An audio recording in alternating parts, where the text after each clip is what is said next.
أعوذ بالله من الشيطان الرجيم. بسم الله الرحمن الرحيم. يا أيها الذين آمنوا أوفوا بالعقود أحلت لكم بهيمة الأنعام إلا ما يتلى عليكم غير محل الصيد وأنتم حرم إن الله يحكم ما يريد. يا أيها الذين آمنوا لا تحلوا شعائر الله ولا الشهر الحرام ولا الهدي ولا القلائد ولا آمين البيت الحرام يبتغون فضلا من ربهم ورضوانا وإذا حللتم فاصطادوا ولا يجرمنكم شنآن قوم أن صدوكم عن المسجد الحرام أن تعتدوا وتعاونوا على البر والتقوى ولا تعاونوا على الإثم والعدوان واتقوا الله إن الله شديد العقاب. حرمت عليكم الميتة والدم ولحم الخنزير وما أهل لغير الله به والمنخنقة والموقوذة والمتردية والنطيحة وما أكل السبع إلا ما ذكيتم وما ذبح على النصب وأن تستقسموا بالأزلام ذلكم فسق. اليوم يئس الذين كفروا من دينكم فلا تخشوهم واخشون. اليوم أكملت لكم دينكم وأتممت عليكم نعمتي ورضيت لكم الإسلام دينا. فمن اضطر في مخمصة غير متجانف لإثم فإن الله غفور رحيم. يسألونك ماذا أحل لهم قل أحل لكم الطيبات وما علمتم من الجوارح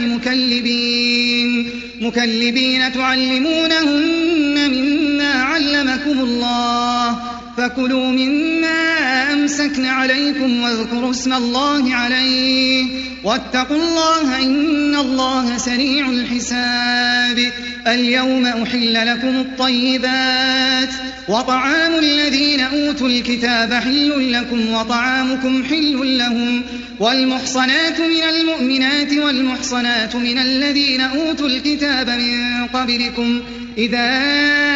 آتيتموهن أجورهن محصنين غير مسافحين ولا متخذي أخدان ومن يكفر بالإيمان فقد حبط عمله وهو في الآخرة من الخاسرين. يا أيها الذين آمنوا إذا قمتم إلى الصلاة فاغسلوا وجوهكم وأيديكم إلى المرافق وامسحوا برؤوسكم وأرجلكم إلى الكعبين وإن كنتم جنبا فاطهروا وإن كنتم مرضى أو على سفر أو جاء أحد منكم من الغائط أو لامستم النساء فلم تجدوا ماء فتيمموا صعيدا طيبا فامسحوا بوجوهكم وأيديكم منه ما يريد الله ليجعل عليكم من حرج ولكن يريد ليطهركم وليتم نعمته عليكم لعلكم تشكرون. واذكروا نعمة الله عليكم وميثاقه الذي واثقكم به إذ قلتم سمعنا وأطعنا واتقوا الله إن الله عليم بذات الصدور. يا أيها الذين آمنوا كونوا قوامين لله شهداء بالقسط ولا يجرمنكم شنآن قوم على ألا تعدلوا اعدلوا هو أقرب للتقوى واتقوا الله إن الله خبير بما تعملون. وعد الله الذين آمنوا وعملوا الصالحات لهم مغفرة وأجر عظيم والذين كفروا وكذبوا بآياتنا أولئك الجحيم. يا أيها الذين آمنوا اذكروا نعمة الله عليكم إذ هم قوم أن يبسطوا إليكم أيديهم فكف أيديهم عنكم واتقوا الله وعلى الله فليتوكل المؤمنون. ولقد أخذ الله ميثاق بني إسرائيل وبعثنا منهم 12 نقيبا وقال الله إني معكم لئن أقمتم الصلاة وآتيتم الزكاة وآمنتم برسلي وعزرتموهم وأقرضتم الله قرضا حسنا لأكفرن عنكم سيئاتكم ولأدخلنكم جنات تجري من تحتها الأنهار فمن كفر بعد ذلك منكم فقد ضل سواء السبيل. فبما نقضهم ميثاقهم لعناهم وجعلنا قلوبهم قاسية يحرفون الكلم عن مواضعه ونسوا حظا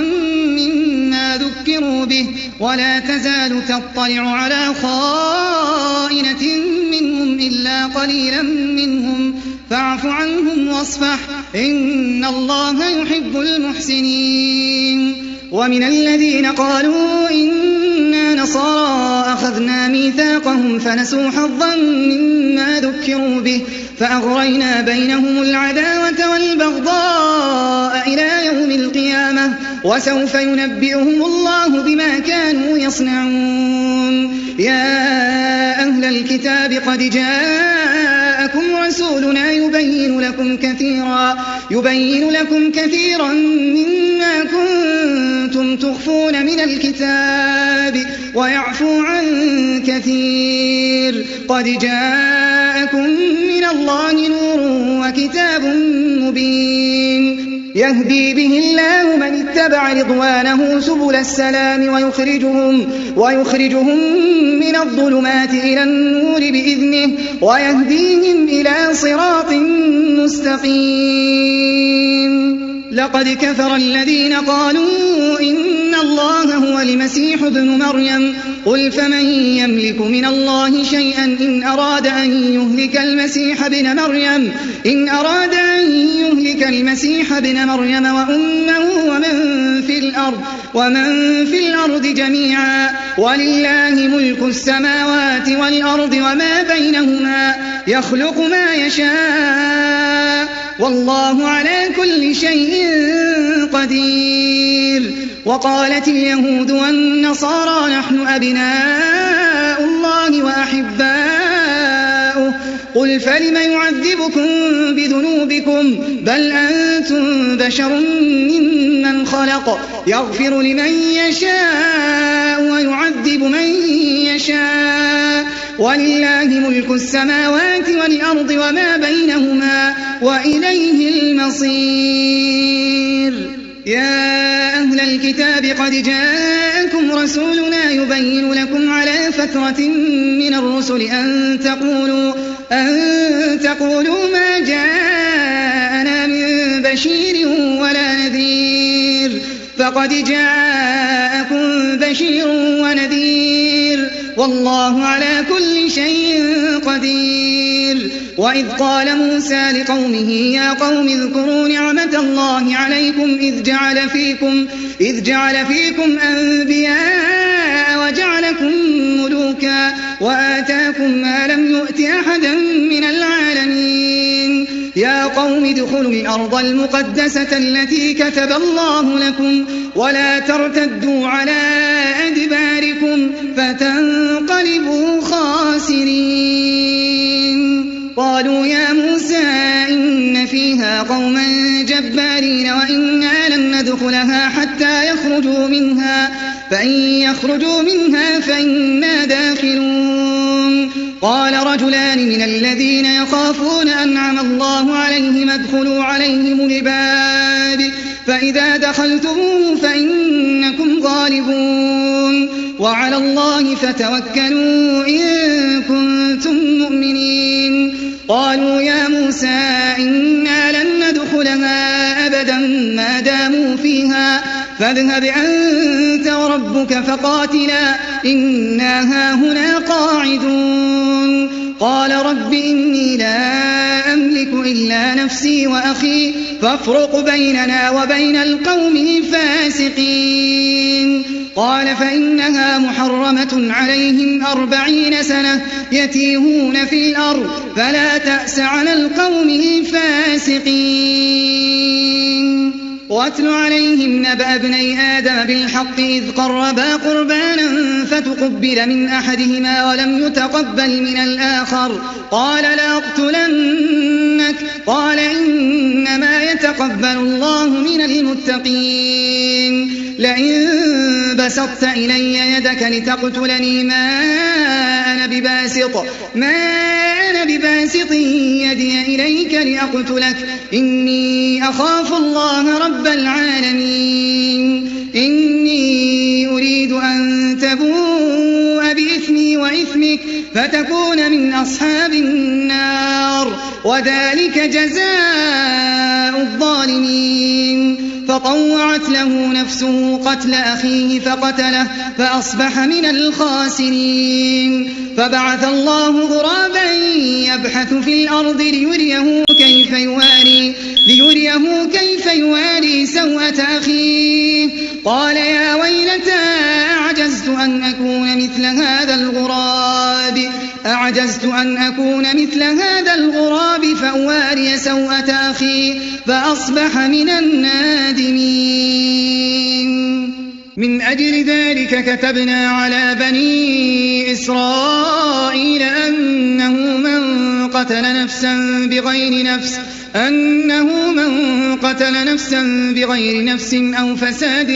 في الأرض فكأنما قتل الناس جميعا ومن أحياها فكأنما أحيا الناس جميعا ولقد جاءتهم رسلنا بالبينات ثم إن كثيرا منهم بعد ذلك في الأرض لمسرفون إنما جزاء الذين يحاربون الله ورسوله ويسعون في الأرض فسادا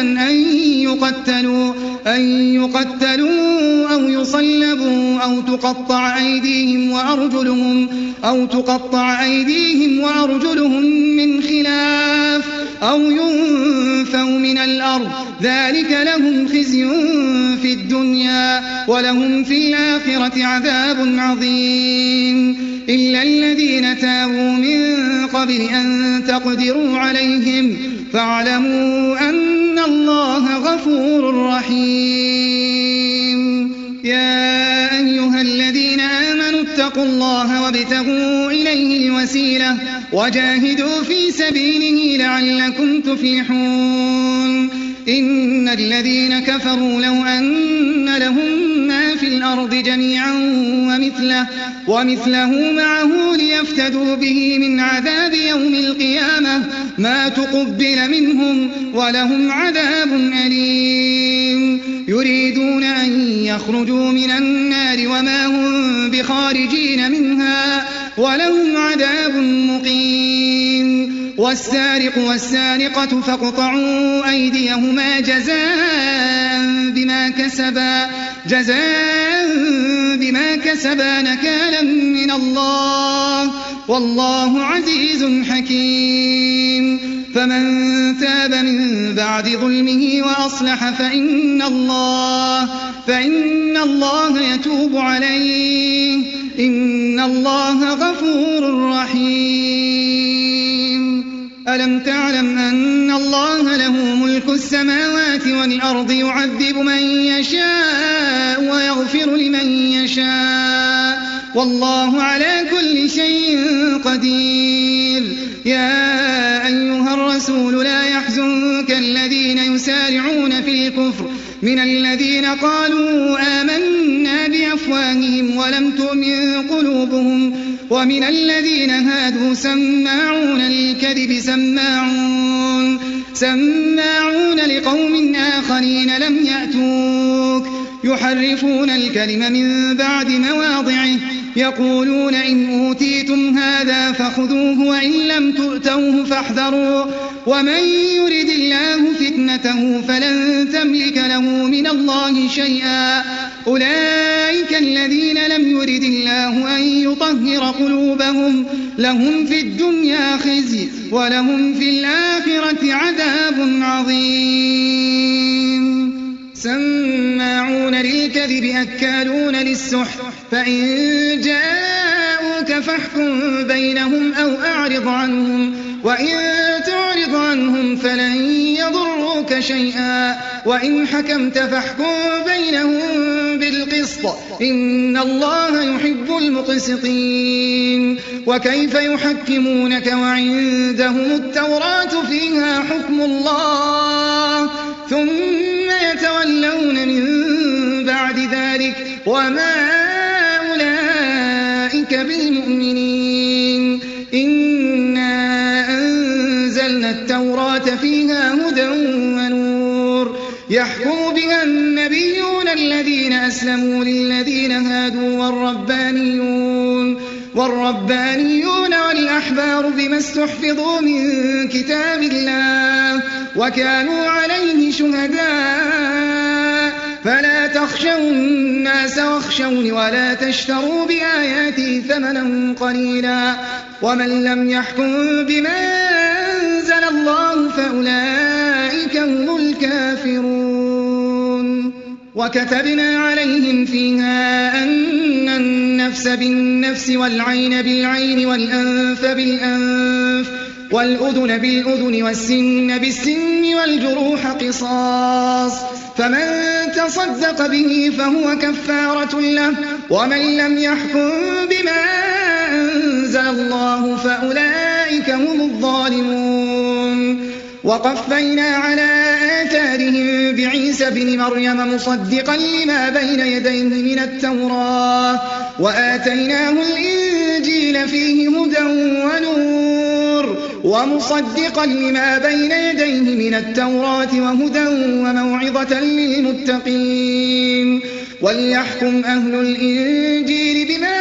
أنزل الله فيه ومن لم يحكم بما أنزل الله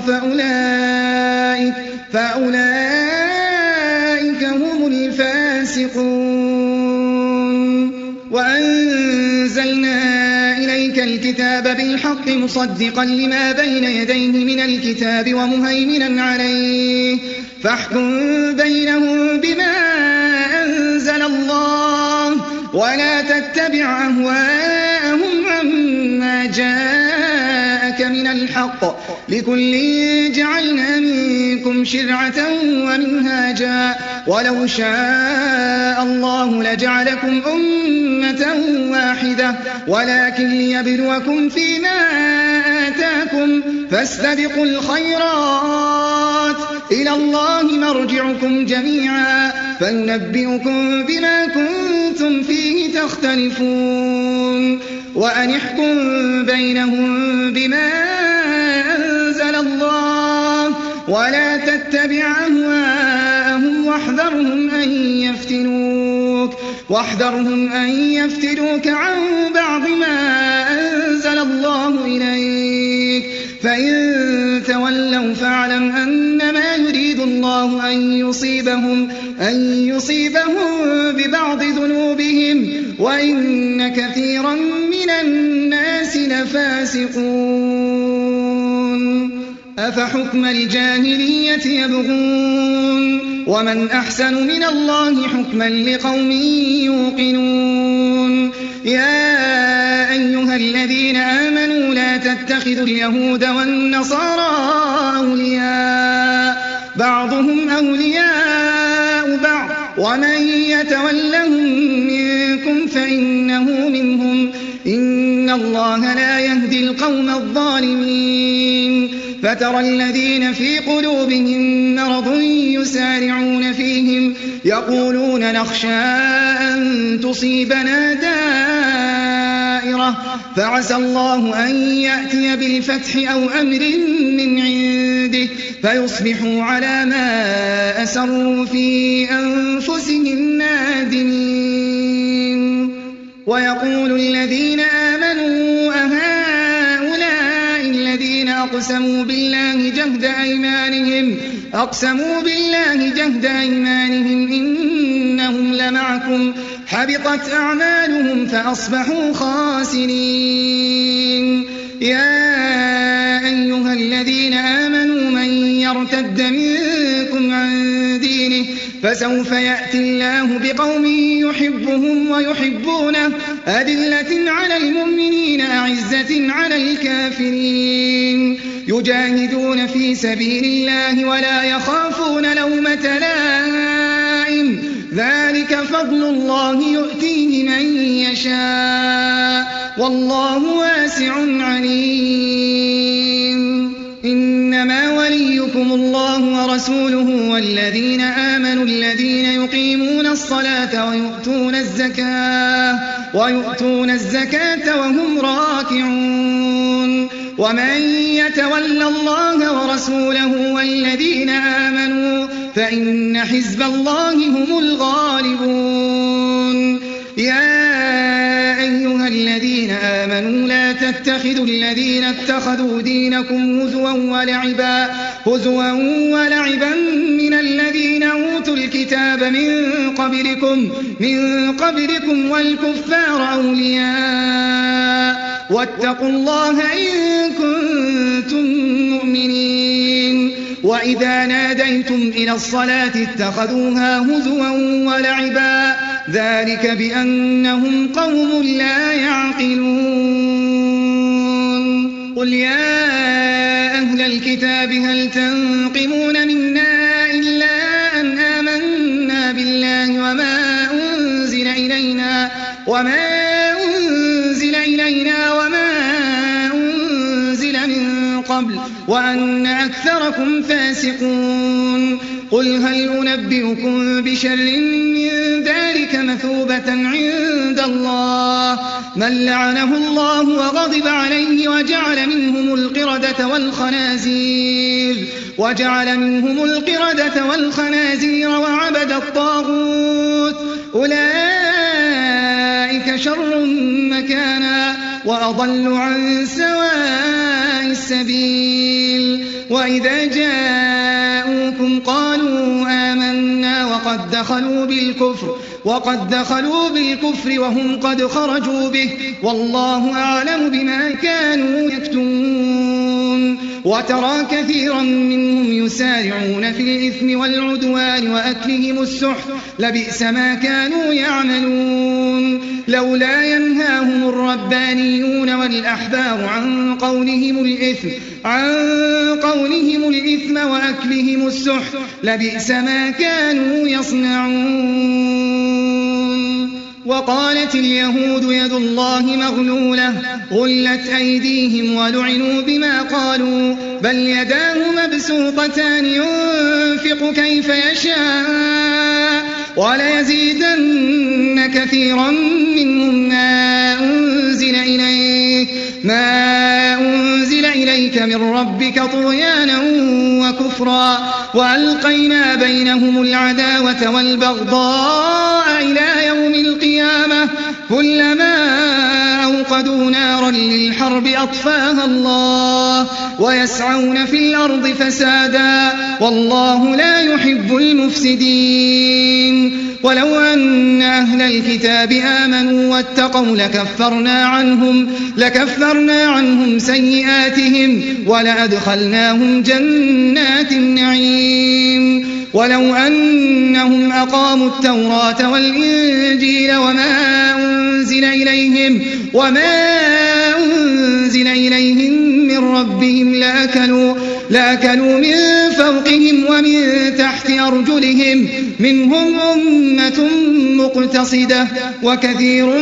منهم ساء ما يعملون. يا أيها الرسول بلغ ما أنزل إليك من ربك وإن لم تفعل فما بلغت رسالته والله يعصمك من الناس الناس إن الله لا يهدي القوم الكافرين قل يا أهل الكتاب لستم على شيء حتى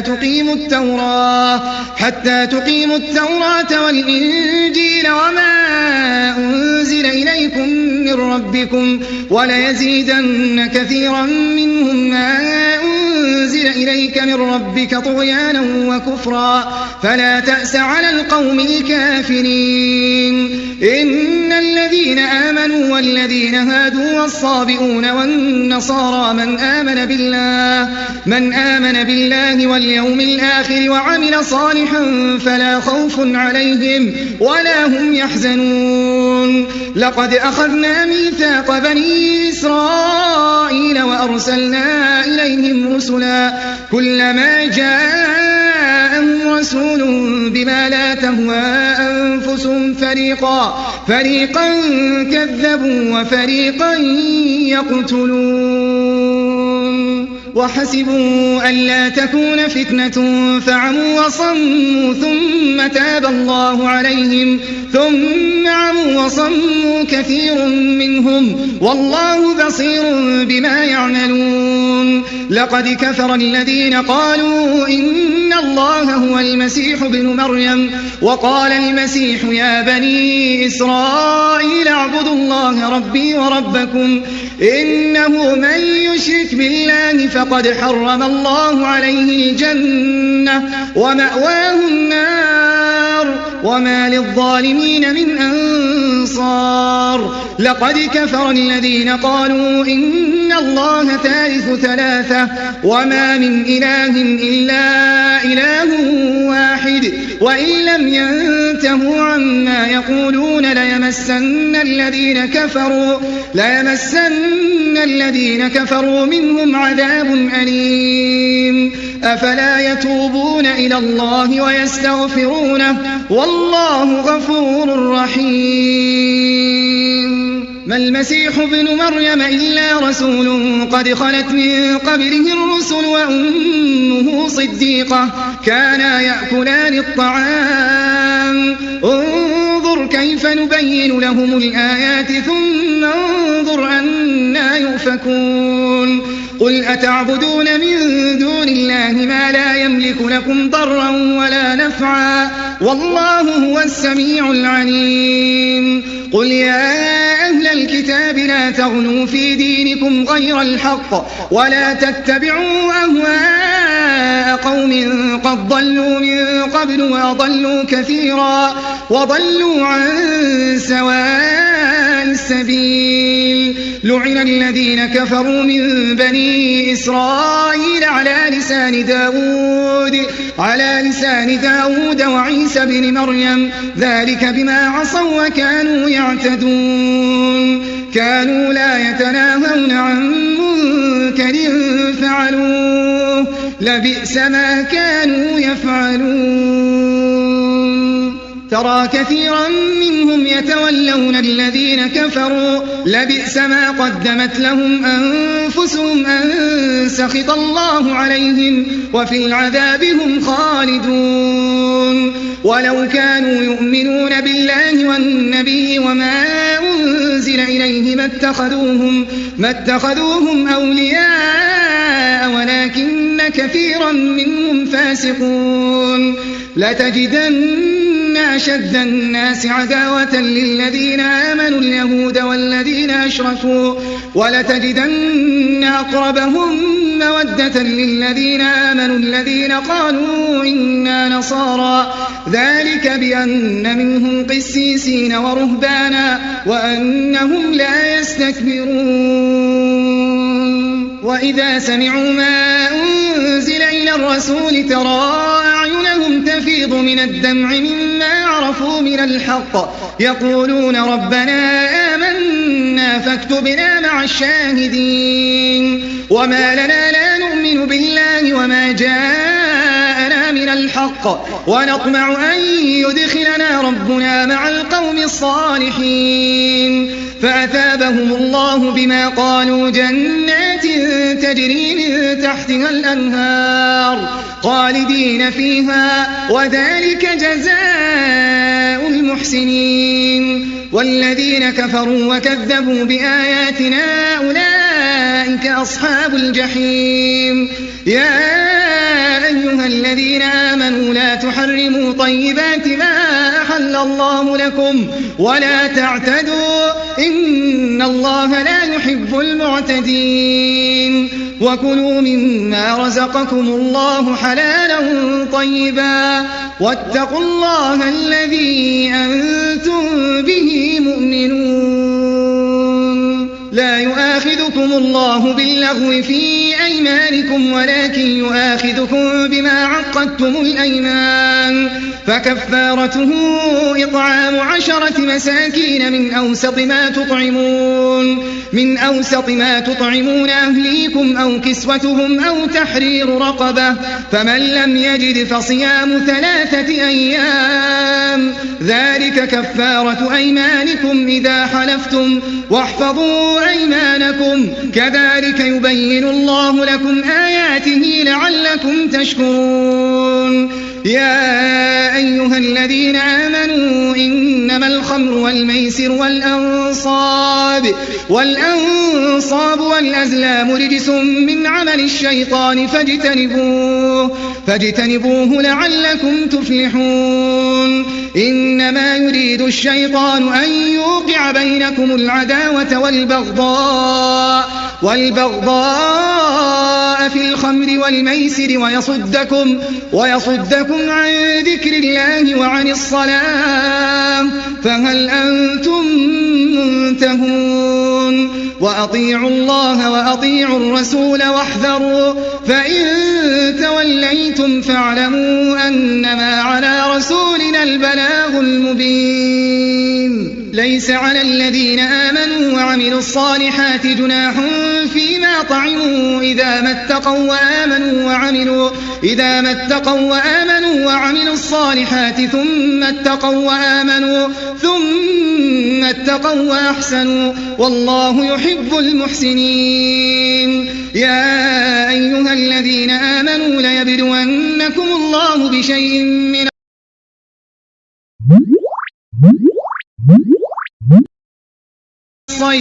من الصيد تناله أيديكم ورماحكم ليعلم الله من يخافه بالغيب فمن اعتدى بعد ذلك فله عذاب أليم. يا أيها الذين آمنوا لا تقتلوا الصيد وأنتم حرم ومن قتله منكم متعمدا فجزاء مثل ما قتل من النعم يحكم به ذوى عدل منكم هديا بالغ الكعبة أو كفارة طعام مساكين أو عدل ذلك صياما ليذوق وبال أمره عفى الله عما سلف ومن عاد فينتقم الله منه والله عزيز ذو انتقام. أحل لكم صيد البحر وطعامه متاعا لكم وللسيارة وحرم عليكم صيد البر ما دمتم حرما واتقوا الله الذي إليه تحشرون. جعل الله الكعبة البيت الحرام قياما للناس والشهر الحرام والهدي والقلائد ذلك لتعلموا أن الله يعلم ما في السماوات وما في الأرض وأن الله بكل شيء عليم. اعلموا أن الله شديد العقاب وأن الله غفور رحيم. ما على الرسول إلا البلاغ والله يعلم ما تبدون وما تكتمون. قل لا يستوي الخبيث والطيب ولو أعجبك كثرة الخبيث فاتقوا الله يا أولي الألباب لعلكم تفلحون. يا أيها الذين آمنوا لا تسألوا عن أشياء إن تبد لكم تسؤكم وإن تسألوا عنها حين ينزل القرآن تبد لكم عفى الله عنها والله غفور حليم. قد سألها قوم من قبلكم ثم أصبحوا بها كافرين ما جعل الله من بحيرة ولا سائبة ولا وصيلة ولا حام ولكن الذين كفروا يفترون على الله الكذب وأكثرهم لا يعقلون وإذا قيل لهم تعالوا إلى ما أنزل الله وإلى الرسول قالوا حسبنا ما وجدنا عليه آباءنا أولو كان آباؤهم لا يعلمون شيئا ولا يهتدون يا أيها الذين آمنوا عليكم أنفسكم لا يضركم من ضل إذا اهتديتم إلى الله مرجعكم جميعا فينبئكم بما كنتم تعملون يا أيها الذين آمنوا شهادة بينكم إذا حضر أحدكم الموت حين الوصية 2 ذوى عدل منكم أو آخران من غيركم إن أنتم ضربتم في الأرض فأصابتكم مصيبة الموت تحبسونهما من بعد الصلاة فيقسمان بالله إن ارتبتم لا نشتري به ثمنا ولو كان ذا قربى ولا نكتم شهادة الله إنا إذا لمن الآثمين فإن عثر على أنهما استحقا إثما فآخران يقومان مقامهما من الذين استحق عليهم الأوليان فيقسمان بالله لشهادتنا أحق من شهادتهما وما اعتدينا إنا إذا لمن الظالمين ذلك أدنى أن يأتوا بالشهادة على وجهها أو يخافوا أن ترد أيمان بعد أيمانهم واتقوا الله واسمعوا والله لا يهدي القوم الفاسقين يوم يجمع الله الرسل فيقول ماذا أجبتم قالوا لا علم لنا إنك أنت علام الغيوب إذ قال الله يا عيسى ابن مريم اذكر نعمتي عليك وعلى والدتك إذ أيدتك بروح القدس تكلم الناس في المهد وكهلا وإذ علمتك الكتاب والحكمة والتوراة والإنجيل وإذ تخلق من الطين كهيئة الطير بإذني فتنفخ فيها فتكون طيرا بإذني وتبرئ الأكمه والأبرص بإذني وإذ تخرج الموتى بإذني وإذ كففت بني إسرائيل عنك إذ جئتهم بالبينات فقال الذين كفروا منهم إن هذا إلا سحر مبين وإذا أوحيت إلى الحواريين أن آمنوا بي وبرسولي قالوا آمنا واشهد بأننا مسلمون إذ قال الحواريون يا عيسى ابن مريم هل يستطيع ربك أن ينزل علينا مائدة من السماء قال اتقوا الله إن كنتم مؤمنين قالوا نريد أن نأكل منها وتطمئن قلوبنا ونعلم أن قد صدقتنا ونكون عليها من الشاهدين قال عيسى ابن مريم اللهم ربنا أنزل علينا مائدة من السماء تكون لنا عيدا لأولنا وآخرنا وآية منك وارزقنا وأنت خير الرازقين قال الله إني منزلها عليكم فمن يكفر بعد منكم فإني أعذبه عذابا لا أعذبه أحدا من العالمين وإذ قال الله يا عيسى ابن مريم أأنت قلت للناس اتخذوني وأمي إلهين من دون الله قال سبحانك ما يكون لي أن أقول ما ليس لي بحق إن كنت قلته فقد علمته تعلم ما في نفسي ولا أعلم ما في نفسك إنك أنت علام الغيوب ما قلت لهم إلا ما أمرتني به أن اعبدوا الله ربي وربكم وكنت عليهم شهيدا ما دمت فيهم فلما توفيتني كنت أنت الرقيب عليهم وأنت على كل شيء شهيد إن تعذبهم فإنهم عبادك وإن تغفر لهم فإنك أنت العزيز الحكيم قال الله هذا يوم ينفع الصادقين صدقهم لهم جنات تجري من تحتها الأنهار خالدين فيها أبدا رضي الله عنهم ورضوا عنه ذلك الفوز العظيم لله ملك السماوات والأرض وما فيهن وهو على كل شيء قدير